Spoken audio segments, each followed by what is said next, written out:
दोस्तों, एक कहानी है लूफी की, जो कि समुद्र में एक बड़े खजाने को ढूंढने निकलता है और इस सफर में उसे मिलते हैं कई सारे विलन्स और कई सारे अच्छे दोस्त। अब क्या लूफी उस खजाने को ढूंढ पाएगा और कैसा होगा उसका ये समुद्री एडवेंचर? चलिए देखते हैं इस पूरी कहानी में। तो कहानी की शुरुआत में हमें पायरेट्स यानी कि समुद्री लुटेरों की एक दुनिया को दिखाया जाता है, जहाँ का सबसे बड़ा पायरेट गोल्ड रोजर होता है। लेकिन गोल्ड रोजर को आज पकड़ लिया गया है और मरीन फोर्स यानी कि समुद्री सैनिकों के वाइस एडमिरल गार्प उसे सभी लोगों के सामने मारने लाते हैं, ताकि अब कोई भी पायरेट बनने के बारे में ना सोचे और इस दुनिया से सभी पायरेट्स खत्म हो जाएं।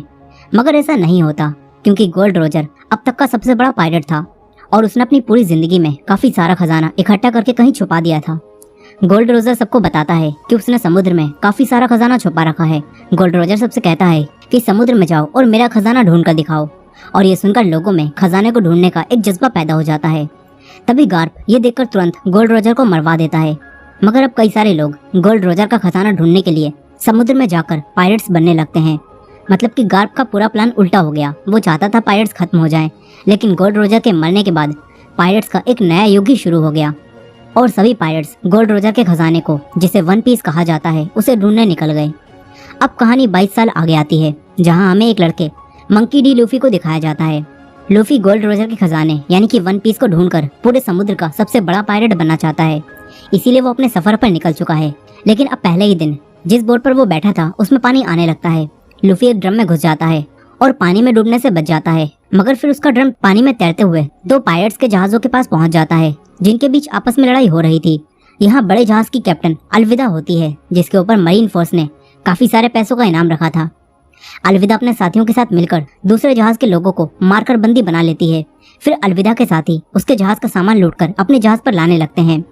इसी बीच ये लोग उसी ड्रम को उठाकर अपने जहाज में ले आते हैं, जिसमें लूफी छुपा हुआ था। फिर जब रात में सब सो रहे थे तो लूफी बाहर आता है। लूफी को यहाँ एक लड़का कोबी मिलता है, जो कि उसे देखकर डर जाता है। लूफी उसे शांत कराता है और कहता है कि वो उसे नहीं मारेगा। फिर लूफी कोबी को बताता है कि वो भी एक पायरेट है। कोबी कहता है कि तुम कोई पायरेट नहीं लगते। इस पर लूफी कहता है कि सारे पायरेट्स बुरे नहीं होते। अब इसी बीच हम लूफी के पास्ट को देखते हैं, जहाँ हमें पता चलता है कि लूफी बचपन से ही एक पायरेट बनना चाहता था और लूफी को शैंक नाम का एक पायरेट बहुत पसंद था और लूफी शैंक्स को अपना हीरो मानता था। अब जब शैंक्स अपने साथियों के साथ इस आइलैंड पर वापस आता है तो लूफी शैंक्स से उसे भी उसकी टीम में शामिल कर लेने के लिए कहता है। मगर शैंक्स उससे कहता है कि तुम अभी लुटेरे बनने के लिए तैयार नहीं हो, ये काम काफी खतरनाक है। मगर ये सुनकर लूफी जहाज पर एक ऊंची जगह पर जाता है और सबके सामने अपने चेहरे पर चाकू से एक निशान बनाता है, ताकि वो सबको दिखा सके कि अब वो बच्चा नहीं है और पायरेट बन सकता है। अब प्रेजेंट टाइम में कोबी ये सब सुनकर लूफी से कहता है कि तुम एक पायरेट बनने का सपना कैसे देख सकते हो। इस पर लूफी कहता है कि पायरेट्स बनकर हम समुद्र में अपने साथियों के साथ एडवेंचर कर सकते हैं और हम पायरेट्स बिल्कुल आजाद होते हैं। कोबी भी आजाद होना चाहता था, लेकिन वो कहता है कि इस जहाज की कप्तान अलविदा उसे आजाद नहीं होने देगी। अब तभी अलविदा के खटराटों की आवाज सुनकर लूफी कहता है कि क्या तुम लोगों ने किसी समुद्री मॉन्स्टर को पकड़ रखा है। इस पर कोबी कहता है कि ये अलविदा के खर्राटों की आवाज है। कोबी लूफी को ऊपर ले जाता है और कहता है कि अभी सब सो रहे हैं, इसीलिए तुम यहाँ से निकल जाओ। लूफी यहाँ से जा रहा था, लेकिन तभी उनकी आवाज सुनकर सभी लोग जाग जाते हैं और अलविदा भी यहाँ आ जाती है। अलविदा को लगता है कि कोबी उसे धोखा दे रहा था, इसीलिए अलविदा अपने हथियार से इन दोनों पर हमला कर देती है, मगर लूफी उसे बचा लेता है। लूफी अकेले ही अलविदा और उसके सभी साथियों से लड़ता है और उसे गोलियों से भी कुछ नहीं होता। अलविदा अपना भारी भरकम हथियार उसके मारती है, लेकिन लूफी अपने शरीर को लचीला बनाकर अलविदा से बच जाता है। ये देखकर अलविदा भी हैरान हो जाती है। लूफी अपने पूरे शरीर को लचीला करके अपनी पावर से जहाज के दूसरी तरफ जाता है। तभी अलविदा आकर उस पर हमला करती है, लेकिन लूफी बच जाता है और उसके जहाज पर ही आग लग जाती है। अलविदा को काफी गुस्सा आता है, वो कोबी को मारने वाली थी। तभी लूफी बीच में आकर उसे बचा लेता है। इसके बाद लूफी अपने स्पेशल मूव गम गम पिस्तो करते हुए अलविदा को उड़ा देता है और अलविदा सबको अलविदा कहकर चली जाती है। यहाँ अब सभी लोग लूफी से डरकर हार मान लेते हैं और लूफी कोबी के साथ यहाँ से जाने लगता है। इसके बाद हम एक तलवारबाज रोरोनोआ जोरो को देखते हैं, जो कि सभी समुद्री पायरेट्स का शिकार करता है। यहाँ एक आदमी मिस्टर सेवन जोरो को अपनी टीम में शामिल होने का ऑफर देता है, मगर जोरो उसे मना कर देता है। इसके बाद जोरो मिस्टर सेवन से फाइट करता है। जोरो काफी अच्छा तलवारबाज था और वो अपनी दोनों तलवारों की मदद से मिस्टर सेवन के 2 टुकड़े कर देता है और फाइट में जीत जाता है। वहीं लूफी और कोबी उस जहाज से निकल चुके थे। कोबी लूफी से पूछता है कि तुम्हें लचीले होने की पावर्स कैसे मिली। इस पर लूफी बताता है कि जब वो छोटा था और शैंक्स ने उसे अपनी टीम में शामिल करने से मना कर दिया था, तो गुस्से में उसने शैंक्स के खजाने में से एक डेविल फ्रूट खा लिया, जिसके बाद उसे ये लचीले होने की पावर्स मिल गईं। अब प्रेजेंट डे में कोबी पूछता है कि हमें कहाँ जाना है। इस पर लूफी कहता है कि हम ग्रैंड लाइन पर जा रहे हैं जहाँ वन पीस छुपा हुआ है। कोबी पूछता है कि क्या तुम्हें ग्रैंड लाइन का रास्ता पता है, लेकिन लूफी को ग्रैंड लाइन का रास्ता नहीं पता होता। अब यही कोबी बताता है कि उसका भी एक सपना है, वो मरीन बनना चाहता है और कमजोर लोगों की मदद करना चाहता है। ये सुनकर लूफी कहता है तो फिर ठीक है, हम पास के मरीन बेस पर चलते हैं, वहाँ से मुझे ग्रैंड लाइन का मैप मिलेगा और तुम वहाँ मरीन बनने के लिए रुक जाना। जिसके बाद ये दोनों मरीन बेस पर जाने लगते हैं। इसी दौरान हम एक लड़की नामी को देखते हैं जो कि एक छोटी सी बोट पर मर रही थी। तभी उसे एक बड़ी बोट दिखती है जिसमें 2 आदमी थे। नामी उनसे मदद मांगती है, लेकिन नामी देखती है कि ये दोनों तो लुटेरे हैं, इसीलिए नामी अपने पास रखे एक बॉक्स को बचाने लगती है। ऐसा लगता है कि उसमें कोई खास खजाना है और ये देखकर वो दोनों लुटेरे अपनी बोट से उतरकर नामी की बोट में आकर उस बॉक्स को खोलने लगते हैं। लेकिन जब वो दोनों वो बॉक्स खोलते हैं तो उसमें कुछ भी नहीं होता और यही नामी इनकी बोट चुरा कर ले जाती है। इसके बाद नामी भी पास ही के मरीन बेस पर आ जाती है। यहीं कोबी और लूफी एक बार में खाना खा रहे थे और यहीं जोरो भी आ चुका था। यहाँ एक छोटी लड़की जोरो के लिए राइस बोल बनाकर लाती है, लेकिन यहाँ के मरीन कैप्टन मॉर्गन का बेटा हेल्मेपो आकर उन्हें गिरा देता है और फिर उस लड़की से बदतमीजी से बात करता है। ये देखकर जोरो उसे माफी मांगने के लिए कहता है, लेकिन वो अपनी तलवार निकाल लेता है। तभी जोरो उससे फाइट करता है। फिर और मरीन ऑफिसर्स आकर जोरो पर हमला कर देते हैं, लेकिन जोरो उन सबको बिना तलवार निकाले ही हरा देता है। तभी मौके का फायदा उठाकर नामी भी एक मरीन ऑफिसर को बेहोश करके एक कोने में ले जाती है। यहाँ कोबी एक टेबल के नीचे छुपा हुआ था और लूफी मजे से फाइट देख रहा था। यहीं जोरो मरीन सैनिकों को मारकर कैप्टन के बेटे को मारने वाला था। तभी वो कहता है कि मुझे छोड़ दो, तुम जो मांगोगे मेरे डैड तुम्हें दे देंगे। ये सुनकर जोरो अब मरीन कैप्टन मॉर्गन के पास अपना इनाम लेने आता है, क्योंकि वो पायरेट्स को मारता था। लेकिन मॉर्गन उसे इनाम देने के लिए कहते हैं कि तुम्हें मेरे पास 7 दिनों तक कैद रहना होगा। ये सुनकर जोरो कहता है कि मुझे कैद करने की कोशिश की तो सबसे पहले तुम्हारा पिल्ला मरेगा। तभी ये सुनकर मॉर्गन का बेटा भड़क जाता है, मगर उसके डैड उसे ही दूर फेंक देते हैं। इसके बाद मॉर्गन जोरो से कहता है कि तुम्हारी इस हरकत के बाद कोई भी मरीन बेस तुम्हें इनाम नहीं देगा, इसीलिए तुम हमारे साथ काम करने लगो या फिर 7 दिनों तक यहाँ कैद रहो। ये सुनकर जोरो मॉर्गन के साथ काम करने से मना कर देता है और 7 दिनों के लिए कैद हो जाता है।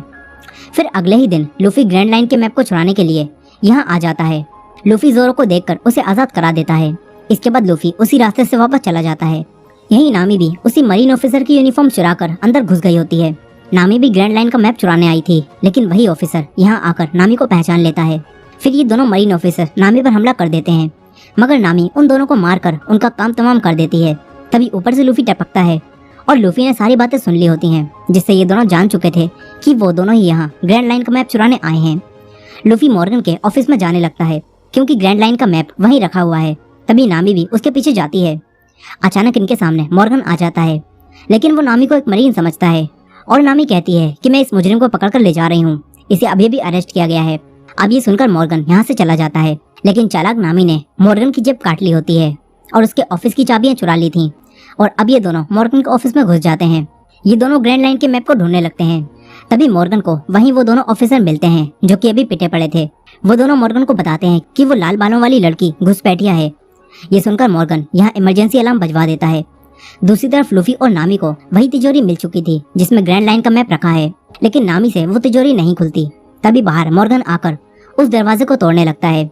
ये देखकर लूफी अपनी ताकत से पूरी तिजोरी को उठाता है और नामी के साथ वहाँ से नीचे कूद जाता है। ये दोनों जिंदा बच जाते हैं, लेकिन फिर मरीन सैनिक यहाँ आकर इन्हें चारों तरफ से घेर लेते हैं, मगर लूफी और नामी उनसे लड़कर उन्हें मारने लगते हैं।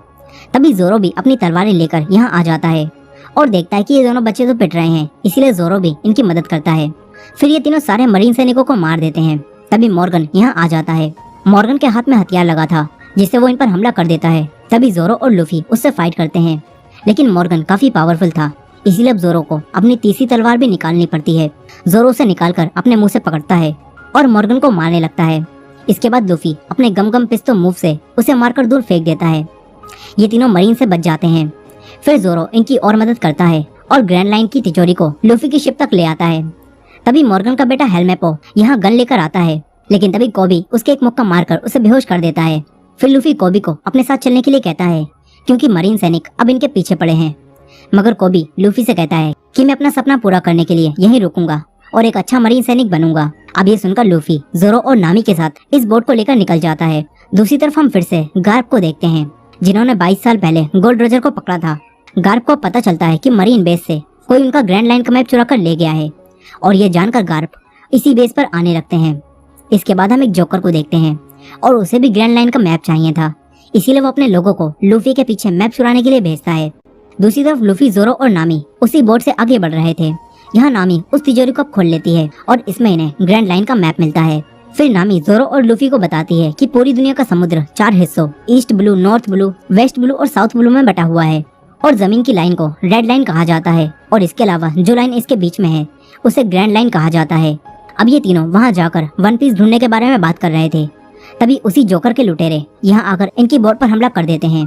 वो लोग बेहोशी की गैस को इनकी तरफ फेंकते हैं जिससे ये तीनों बेहोश होने लगते हैं। तभी लूफी उन लुटेरों को देखकर ग्रैंड लाइन के मैप को अपने मुंह के अंदर छुपा लेता है। फिर वो सभी बेहोश हो जाते हैं। इसके बाद जब ये तीनों जागते हैं तो ये तीनों कैद हो चुके थे।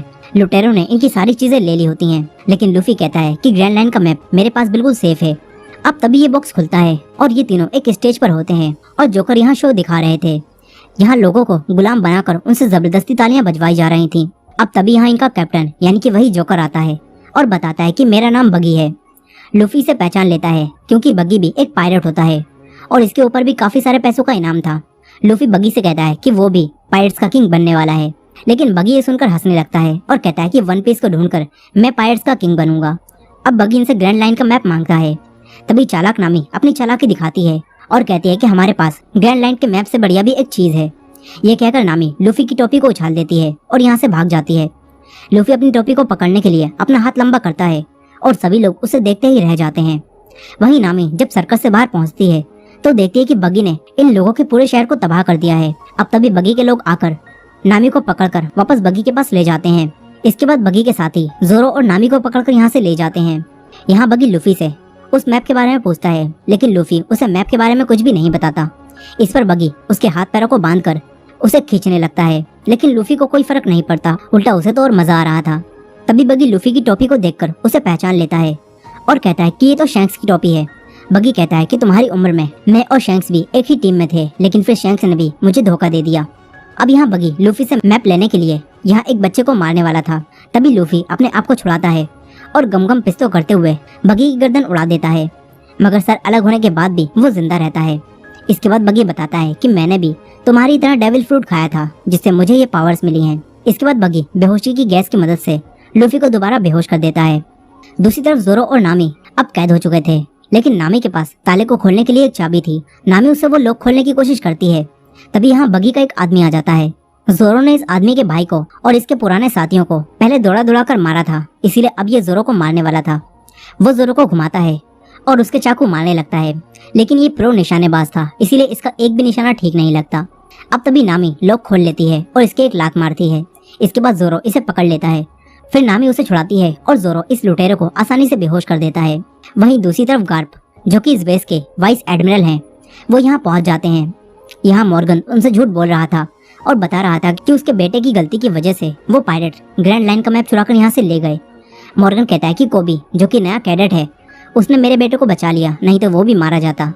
अब गार्प कोबी को देखकर सब कुछ समझ जाता है कि कोबी लूफी के साथ मिला हुआ है, इसीलिए गार्प कोबी को अकेले में मिलने के लिए बुलाता है और पूछता है कि तुम उन पायरेट्स के साथ कब से काम कर रहे हो। यहाँ गार्प का साथी कहता है कि एक बार में तुम्हें लूफी के साथ देखा गया था, इसीलिए अब हमें सच बताओ। ये सुनकर कोबी गार्प को सब कुछ सच बता देता है कि लूफी ने मुझे अलविदा से छुड़ाया था, फिर वो यहाँ आ गया और क्योंकि वो हमेशा से मरीन बनना चाहता था, इसीलिए वो मरीन बनने के लिए यहीं रुक गया। गार्प समझ जाता है कि लूफी सच कह रहा है, इसीलिए गार्प कोबी को लूफी को पकड़ने के लिए अपनी टीम में शामिल कर लेता है। वहीं दूसरी तरफ बगी ने लूफी को एक टैंक में कैद कर दिया होता है जिसमें समुद्री पानी भर रहा था और समुद्री पानी की वजह से लूफी की ताकतें कमजोर पड़ चुकी थी। यहाँ बगी दोबारा से लूफी से वो मैप मांगता है, मगर लूफी उसे वो मैप नहीं देता। तभी बगी टैंक में पानी की स्पीड बढ़ा देता है। इसी दौरान हम छोटे लूफी को देखते हैं जो कि शैंक्स के उसे छोड़कर जाने से दुखी था। तभी यहाँ एक और पायरेट अपने साथियों के साथ आता है और लूफी को परेशान करने लगता है, मगर तभी शैंक्स अपने साथियों के साथ यहाँ आ जाता है और उस पायरेट की टीम की लंका लगा देता है। तभी वो पायरेट लूफी को लेकर समुद्र में चला जाता है, मगर तभी इनकी बोट पर एक बड़ा सा जीव हमला कर देता है जिससे वो पायरेट पानी में डूबकर मर जाता है। यहाँ लूफी भी पानी में डूबने लगता है। तभी शैंक्स आकर उसे बचा लेता है। फिर वो मॉन्स्टर पानी से बाहर आता है और इन पर हमला करता है। शैंक्स बीच में आकर लूफी को बचा लेता है। इसके बाद शैंक्स उसकी आंखों में आंखें डालकर देखता है और उसे डराकर भगा देता है, मगर उस मॉन्स्टर ने शैंक्स का एक हाथ खा लिया होता है और ये देखकर छोटे लूफी को काफी दुख होता है, मगर इससे लूफी समझ जाता है कि वो भी पायरेट बनने के लायक नहीं है। इसके बाद शैंक्स लूफी को छोड़कर चला जाता है। लेकिन जाते समय शैंक्स लूफी को अपनी टोपी देता है और लूफी के पास शैंक्स की आखिरी निशानी थी। लेकिन अब प्रेजेंट टाइम में बगी उसी टोपी को खराब करने लगता है। लूफी को ये देखकर काफी गुस्सा आता है। तभी यहाँ जोरो और नामी आ जाते हैं और टैंक को झटका देते हैं। बगी अपने साथियों को देखता है, लेकिन जोरो और नामी मिलकर पहले ही उसके सारे साथियों को सफाया कर चुके थे। इसके बाद टैंक भी टूटता है और लूफी बाहर आता है। तभी लूफी के अंदर से वो मैप बाहर आ जाता है, लेकिन लूफी के लिए मैप से पहले उसकी टोपी जरूरी थी। लूफी टोपी को उठाता है। इसी बीच बगी वो मैप उठा लेता है। तभी जोरो उसे तलवार से मारता है, लेकिन अपनी स्पेशल पावर की मदद से बगी जोरो से बच जाता है। वो अपने शरीर के कई सारे टुकड़े करके जोरो और नामी पर हमला करके उन्हें मारता है। तभी लूफी बगी से फाइट करने के लिए उठता है और उसे मारने लगता है, लेकिन बगी लूफी पर भी भारी पड़ रहा था। तभी लूफी को यहाँ कई सारे बॉक्स दिखते हैं। लूफी नामी को वो बॉक्स दिखाता है। इसके बाद जोरो और लूफी मिलकर बगी के टुकड़ों को पकड़कर उस बॉक्स की तरफ फेंकते हैं और नामी उन्हें कैद कर देती है। फिर बगी अब छोटा हो जाता है। इसके बाद लूफी उसे अपने स्पेशल मूव से यहाँ से उड़ा देता है। फिर लूफी वो मैप नामी के हाथों में सौंपता है, क्योंकि अब वो तीनों अच्छे दोस्त बन चुके हैं। इसके बाद लूफी, जोरो और नामी यहाँ कैद लोगों को आजाद कराते हैं। दूसरी तरफ गार्प ने वहाँ के कैप्टन मॉर्गन को कैद कर लिया होता है, क्योंकि कैप्टन मॉर्गन एकदम भ्रष्ट कैप्टन था। इसके बाद गार्प कुछ नए मरीन सैनिकों को लेकर खुद लूफी को पकड़ने का फैसला करता है। उसके नए मरीन सैनिकों में मॉर्गन का बेटा हेलमेपो और कोबी भी शामिल होते हैं और ये लोग लूफी को पकड़ने के लिए समुद्र में निकल जाते हैं। वहीं लूफी उन लोगों को आजाद कराने के बाद जोरो और नामी के साथ अपने सफर पर निकल चुका था। तभी हम नामी को देखते हैं, जो कि किसी से फोन पर बात करती है और कहती है कि मेरे पास ग्रैंड लाइन का मैप है और मैं आ रही हूँ। यानी कि नामी इन्हें धोखा दे रही है। अब इसके बाद हम 7 साल पहले के साइरप विलेज को देखते हैं, जहाँ एक बच्चा उसोप हमेशा शोर मचाकर सबको डराता है और कहता है कि लुटेरे आ रहे हैं। शुरू में सभी लोग उसकी बातों को सच समझकर उससे डरते थे, लेकिन कुछ सालों बाद ही लोग समझ गए कि उसोप झूठ बोलता है, इसीलिए अब कोई भी उसकी बात पर विश्वास नहीं करता। कहानी प्रेजेंट डे में आती है, जहाँ उसोप अब बड़ा हो चुका है, लेकिन अब भी वो सबसे कहता है कि लुटेरे आ रहे हैं, लेकिन अब भी कोई उसकी बातों पर विश्वास नहीं करता। अब यही लूफी और उसके दोस्त आगे बढ़ रहे थे, लेकिन उनका जहाज खराब हो जाता है। इसीलिए ये लोग नया जहाज खरीदने के लिए उसोप के आइलैंड पर आ जाते हैं और अपने जहाज को पानी में डुबो देते हैं, ताकि कोई भी इन्हें ना ढूंढ पाए। दूसरी तरफ गार्प लूफी को ढूंढने के लिए आगे बढ़ रहा था। तभी गार्प देखता है कि कोबी इस जहाज पर बाकियों से अच्छा काम करना जानता है, इसीलिए गार्प कोबी को अपने साथ ले जाता है और हेलमेपो से काम करने के लिए कहता है। वहीं दूसरी तरफ उसी जोकर बगी ने अपने सारे पार्ट्स फिर से निकाल लिए होते हैं, लेकिन फिर एक आदमी उसके पास आता है और कहता है कि तुम्हें आर्लोंग ने बुलाया है, मगर बगी आर्लोंग के पास जाने से मना कर देता है। तभी वो फिशमैन बगी के 2.5 किलो का हाथ मारकर उसे बेहोश करता है और अपने साथ ले जाता है। वहीं लूफी और उसके साथी जहाज देख रहे थे। तभी लूफी को एक जहाज पसंद आ जाता है और इसी जहाज पर लूफी को उसोप मिलता है। उसोप इस जहाज की देखभाल करता था और वो कहता है कि अगर तुम्हें ये जहाज खरीदना है तो मैं तुम्हें अपनी दोस्त से मिलवा सकता हूँ, उसका ही ये जहाज है, बल्कि उसका ही ये पूरा आइलैंड है। ये सुनकर लूफी, जोरो और नामी उससे मिलने के लिए तैयार हो जाते हैं। इसके बाद उसोप उन्हें अपनी दोस्त के घर ले जाता है। ये घर काफी बड़ा होता है। फिर यहाँ एक लड़की आती है, वो अपने बटलर क्लाहाडोर के साथ थी और आज काया का 18वां जन्मदिन था। उसोप काया को बर्थडे विश करता है और लूफी, जोरो और नामी को अपना साथी बताता है। फिर काया उसोप और उसके साथियों को आज यहीं डिनर करने के लिए कहती है। इसके बाद क्लाहाडोर इन्हें नहाकर कपड़े बदल लेने के लिए कहता है। यहाँ काया के मॉम डैड की डेथ हो चुकी थी और काया भी काफी बीमार रहती थी, इसीलिए उसके नौकर और क्लाहाडोर ही पूरा घर संभालते हैं। अब इसके बाद हम काया को देखते हैं, जो कि अकेली रूम में बैठी थी। तभी खुफिया रास्ते से उसोप उसके पास आता है और उसे गिफ्ट के तौर पर समुद्री मोती देता है। उसोप काया को खुश करने के लिए उसे झूठी झूठी कहानियां सुनाता है कि वो बड़े बड़े एडवेंचर कर चुका है। तभी काया को खांसी आती है। उसोप उसे उसकी चाय पिलाता है, जिससे काया को थोड़ा अच्छा महसूस होता है। यही लूफी और नामी इतने सारे कपड़े देखकर कंफ्यूज हो रहे थे कि वो कौन से कपड़े पहने। अब तभी यहाँ जोरो आता है और लूफी और नामी से पूछता है कि क्या काया के साथ जो आदमी था, क्या वो तुम्हें जाना पहचाना लग रहा था? लेकिन नामी और लूफी मना करते हैं। वहीं वो आदमी क्लाहाडोर अपनी चिकनी चुपड़ी बातों से काया का दिल जीत लेता है। काया उसे अपना अच्छा दोस्त मानती है, मगर हकीकत में क्लाहाडोर दोनों नौकरों के साथ मिलकर काया को मारने का प्लान बना रहा था, ताकि इस आइलैंड पर वो राज कर सके। और इसी वजह से क्लाहाडोर रोज काया को थोड़ा थोड़ा जहर दे रहा था, जिस वजह से काया लगातार बीमार रहती है। यहाँ काया के शेफ ने कई सारा जहरीला सूप बनाया होता है, ताकि वो लोग काया को मार सकें। वहीं दूसरी तरफ गार्प कोबी को अपने साथ गेम खेलने के लिए कहता है। वो दोनों गेम खेलने लगते हैं और गार्प उसे गेम खेलते हुए समझाता है कि अगर तुम हार के बारे में सोचते रहोगे तो तुम हारते ही रहोगे, इसीलिए तुम्हें जीत के बारे में सोचना होगा। इसके बाद जब कोबी जीत के बारे में सोचता है तो वो गार्प को भी गेम में हरा देता है। वहीं दूसरी तरफ लूफी, जोरो और नामी पार्टी का मजा ले रहे थे। यही नामी एक आदमी मेली से बात करती है, जो कि काया का सारा बिजनेस संभालता है। अब इसके बाद यहाँ काया क्लाडोर के साथ आती है। फिर काया मैरी से मिलती है। जोरो क्लाडोर से बात करता है और पूछता है कि क्या हम पहले मिल चुके हैं, तुम मुझे जाने पहचाने लगते हो। लेकिन क्लाडोर मना कर देता है। यही मैरी काया से कुछ बात करना चाहता था, लेकिन क्लाडोर उसे रोक देता है और सबको खाना खाने के लिए कहता है। फिर जब ये सब लोग खाना खा रहे होते हैं तो इसी बीच लूफी काया से उसी जहाज के बारे में बात करता है।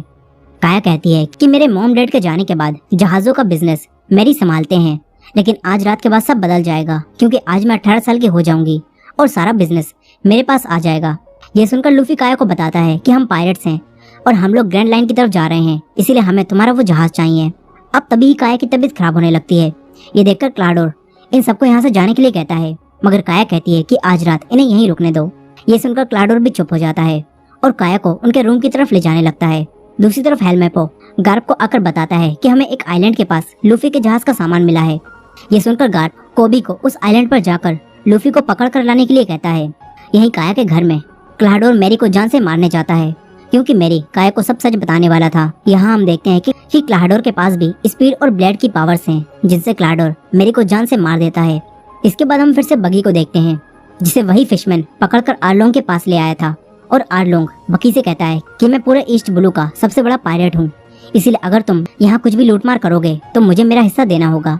ये सुनकर बगी कहता है कि वो कुछ भी नहीं कर पा रहा, बल्कि लूफी नाम का एक लड़का पूरे ईस्ट ब्लू में घूम रहा है और उसने ग्रैंड लाइन का मैप भी चुरा लिया है। ये सब जानकर आर्लोंग कहता है कि लूफी कहाँ है।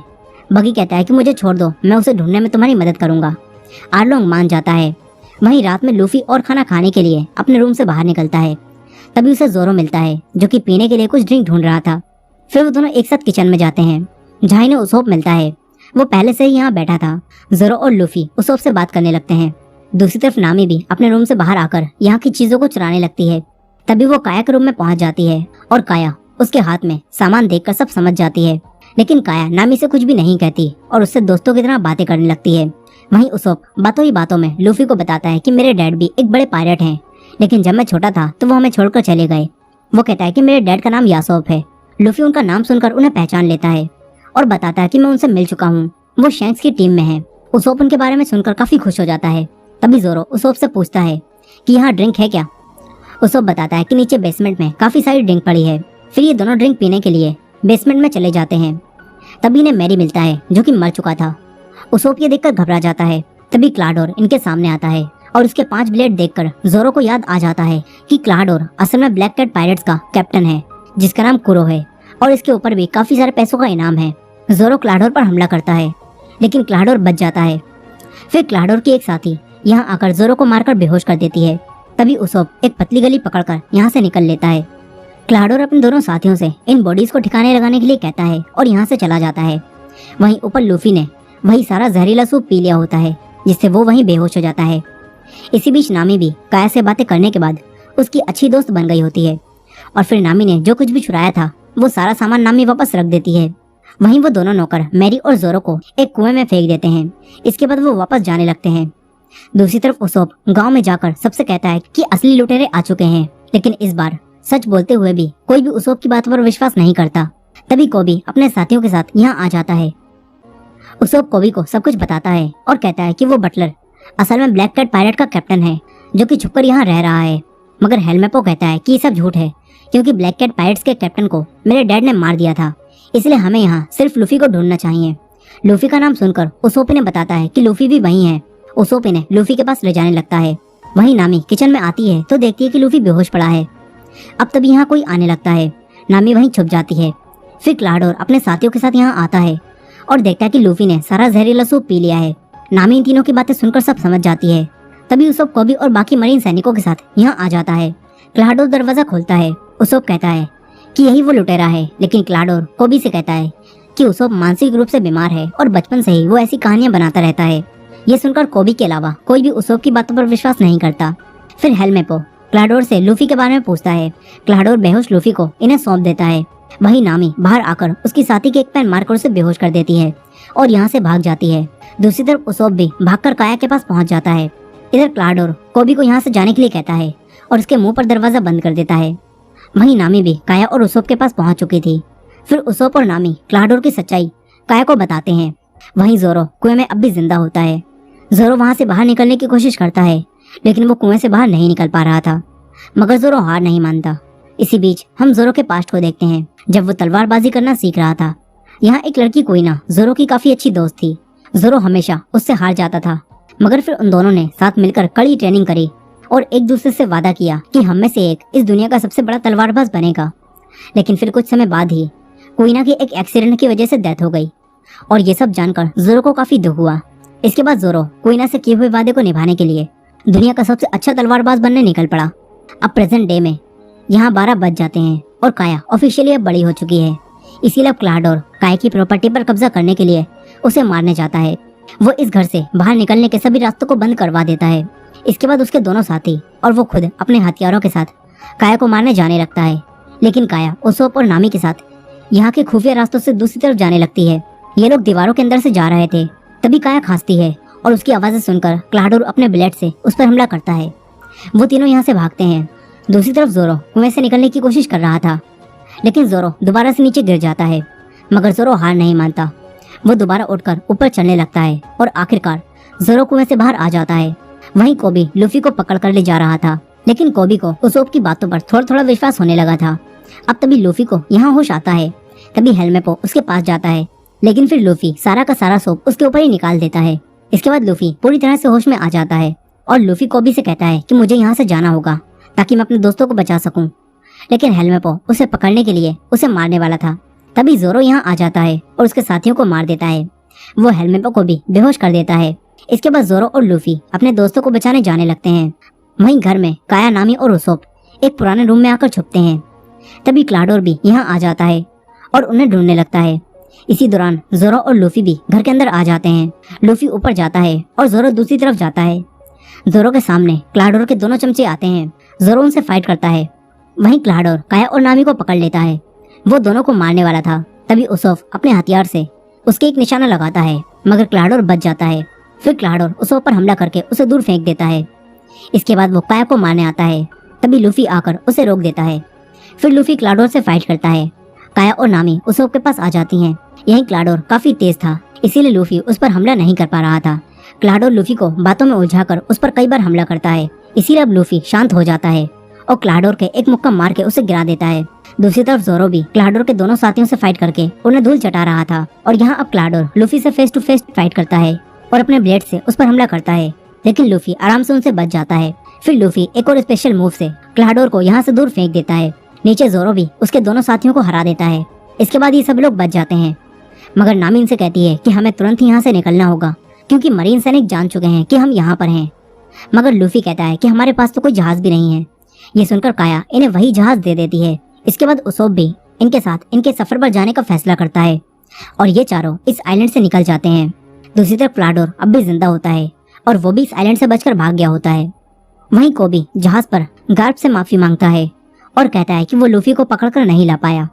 लेकिन गार्प उससे कहता है कि चिंता मत करो, तुमने अपना काम कर दिया, तुम उन लोगों को आइलैंड से बाहर ले आए। गार्प को लूफी का जहाज दिख रहा होता है और अब गार्प इनसे लूफी के जहाज पर हमला करने के लिए कहता है।